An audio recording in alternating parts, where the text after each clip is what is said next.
तर नमस्कार मित्रांनो, आज आम्ही आलो आहे रामधारा येथे.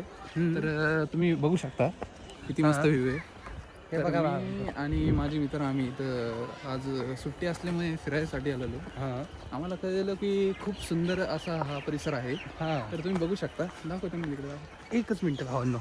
हां बघू शकता तुम्ही, तलाव आहे, तलावात मंदिर आहे आणि इथं तुम्ही बघू शकता एवढी हिरवळदार. आणि हे आमचे मित्र इथं उभे आहेत आज सुट्टी असल्यामुळे आणि आम्ही दोघं जण आज सुट्टी असल्यामुळे आम्ही या निसर्गाचा आस्वाद घेण्यासाठी इकडे आलो आहे.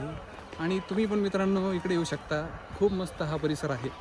आणि आपलं श्रीरामचंद्र यांच्या पादस्पर्शाने पावन झाली आहे भूमीत. आम्ही आज आलो आहे. इथं श्रीरामांचं एक पुरातन मंदिर आहे. या मंदिरात तुम्हाला श्री गुरु देवदत्तांची मूर्ती आहे, रामांची मूर्ती आहे, सीतांची मूर्ती आहे, अजून लक्ष्मण आणि हनुमानांची पण मूर्ती आहे. तर तुम्ही बघू शकता, खूप भारी हा परिसर आहे. अरे झालं की किती वेळा दाखवतो. आण्याचा फोन आला. चल नमस्कार मित्रांनो, भेटू आपण पुढच्या ब्लॉगमध्ये. लोकेशन पिन कमेंट मध्ये. Bye bye. धन्यवाद.